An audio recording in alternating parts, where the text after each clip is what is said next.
So today is about Dharma.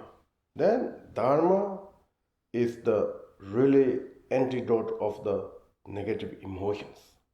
So root of the negative emotion is we call ignorance. So therefore, like antidote of that means then Dharma you have to understand. Dharma is wisdom. Dharma is wisdom. Because root of negative emotion is ignorance, and totally antidote of that, then we must be wisdom. Like ignorance is like very dark, and wisdom is like light. So then Dharma must be the wisdom of the light. So therefore, this Buddha Matthias teachings, I think in the Uttara Tantas, he used example of Dharma is like sun, the sun. Because sun is always light. And Dharma must be always pure and light. And then on the sun, there's no way to have any kind of darkness.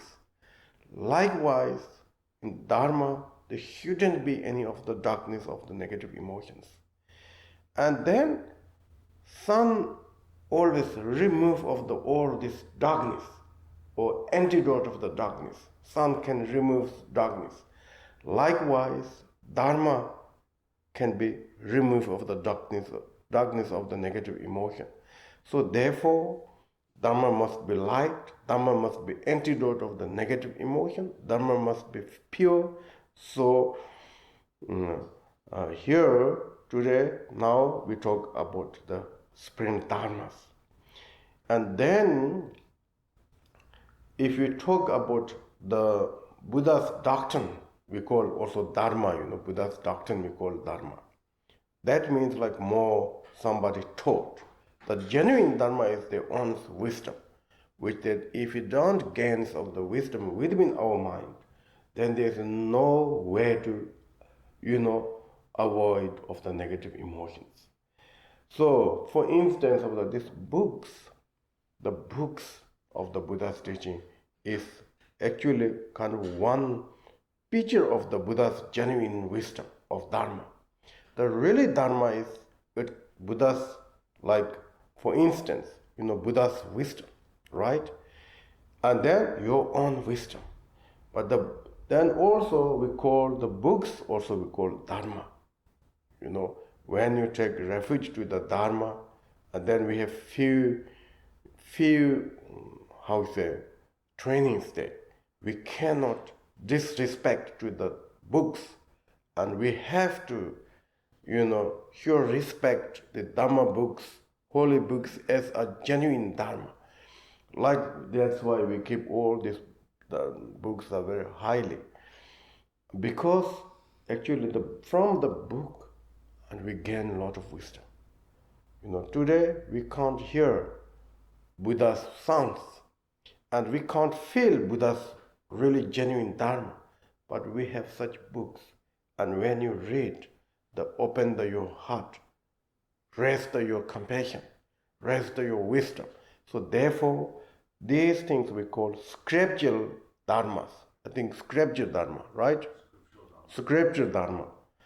As well as also Buddha says that he will manifest, himself in the form of the books.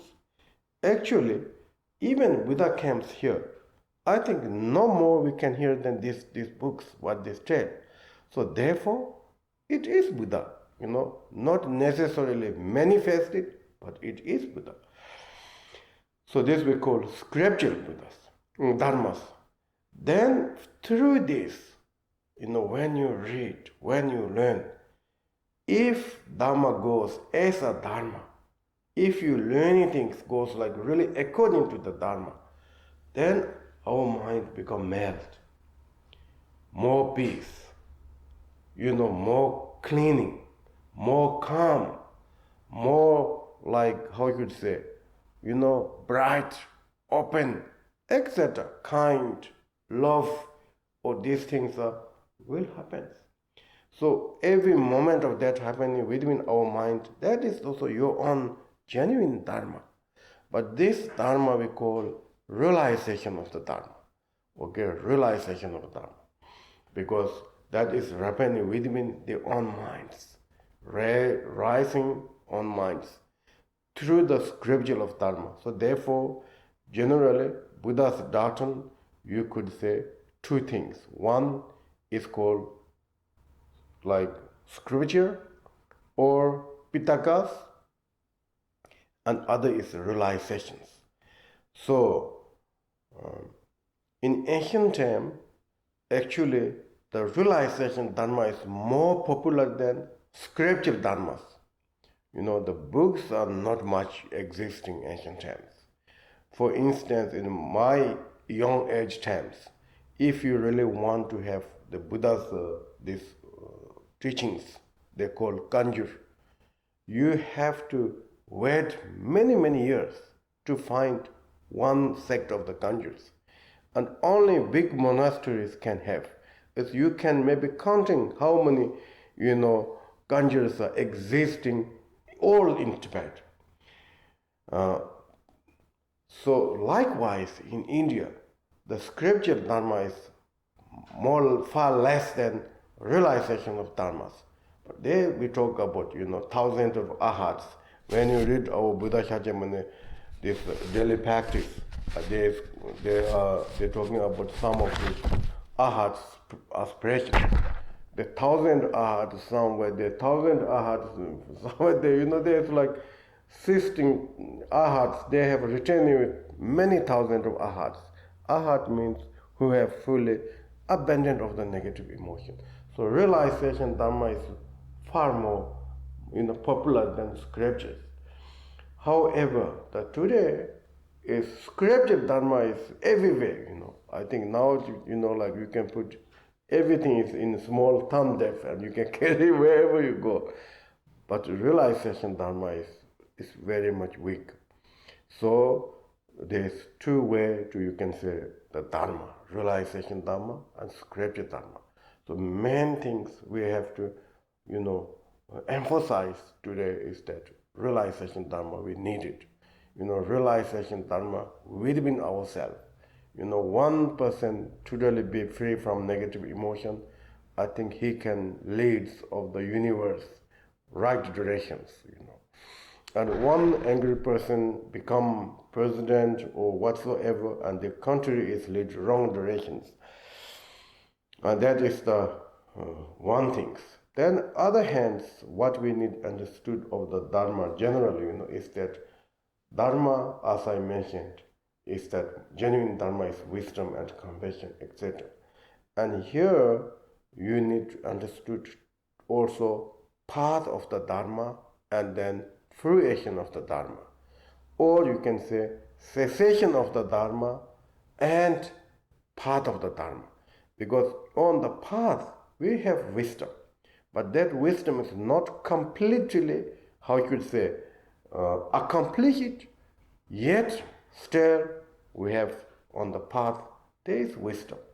So the genuine Dharma is like hold both path and result. So cessation is totally pure, like sun. So therefore, there's no negative emotion. It can remove of negative emotion. It has never have negative emotion. So therefore, cessation is genuine Dharma. However, path, and every path there is light. Maybe not like light as sunlight, but maybe like tubellates or something small things. It shows some paths. It grows something like your wisdom and so on and so forth. And that is also, it should be pure antidote of negative emotion. It shouldn't be any of the negative emotion on that path of the wisdom. So therefore, Dhamma can be, how you could say, like path and result too.